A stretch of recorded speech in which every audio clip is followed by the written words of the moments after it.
तो माछ कंटा खाइले आमको एत कष्ट हुए कि पिलाटी लुहा कंटा खाई बुझी पारे जहाँफल आज से आज हरई पिन कंटा गिली देबा परे जने छात्रंकर मृत्यु होईछि। मृत छात्र जनक तुषार मिश्र से फुलबाणी स्थित आदर्श विद्यालय रे सप्तम श्रेणी रे पाठ पढ़ुथिले। गत 15 तारिख रे तुषार स्कूल एक नोटिस बोर्ड रे लागिथिबा पिन को गिली देथिले। पिन गिली देथिबा नै शिक्षकों को जणाइथिले, किंतु शिक्षक तुरंत कोनोसी पदक्षेप नै नथिले बोली अभियोग होईछि।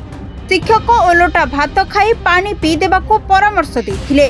तुषार शिक्षकों कथा को मानि पानी पी देथिले। फल पिन खाद्य नली बदल रे फुसफुस को चली जाइथिला।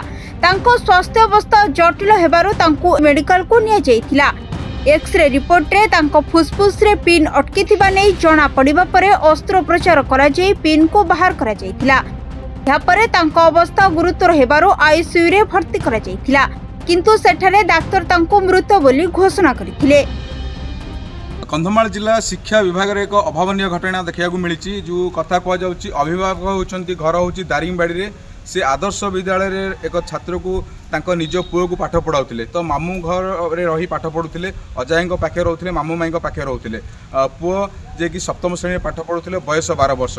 स्कूल जीवा समय स्कूल रे पहुँचा समय एक पिन कंटा खाई देथिबा जहाँ तांको परिवार लोक अभियोग आणुछंती। स्कूल को जीवा पर जो पिन कंटाटी खाई देथिले, पिन कंटा खाइबा परे छात्र जनक स्कूल रो विभाग अधिकारी मानू जणाइथिले, शिक्षक को जणाइथिले, शिक्षयित्री मानू जणाइथिले, किंतु शिक्षक शिक्षयित्री बेखेल मनोभाव नहीं छात्र को कहिथिले जे तमे पानी पी देबो, भात खाई दियो, संपूर्ण ठीक हो। किछि दिन पर जो बेले घटना घटिला, बर्तमान शिशुटी मृत्युवरण करिछि। तो आम घरे तांको बापा बर्तमान उपस्थित अछंती, तांको सहित सीधा आलोचना करबा कोन घटितला। तांको छात्र तांकर जो पुओ रहितला केमिति पाठ पढुथिले, कोडु रहितले, तो केमिति बेले घटना घटिला। मो पुओ तुषार मिश्र दोपहरटा आदर्श विद्यालय पाठ पढ़ुला। गत 15 तारिख दिन से एक स्कूल रे पिन खाई देथिला। तो खाइबा पर सी तार शिक्षयित्री उड़िया मैडम को जणाइथिला एवं अन्य शिक्षक को जनइले आप्लिकेसन जे मु पिन खाई देछि, मते घर को जीवा को अनुमति दियंतु।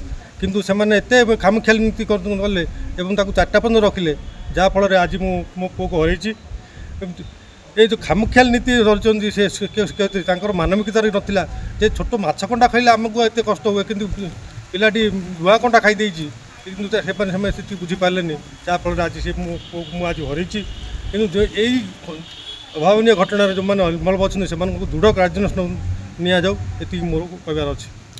निश्चिंत भाव में ये तो निश्चिंत दुखद घटना, जेहेतु गोटे बापा कोलू पुओ चली जाइए, गोटे माँ कोलू पुओ चली जाइए। घर जदि कहुए परिवार गोटे बोली पुओ थिला, तो निश्चिंत परिवार लोक भांगी पड़छंती। तांकर दाबी रोची जो शिक्षक शिक्षयित्री मानक अवहेला पई एभली गोटे दुर्लभ जीवन चली जाइए, माँ कोलू आज पुओ चली जाइए।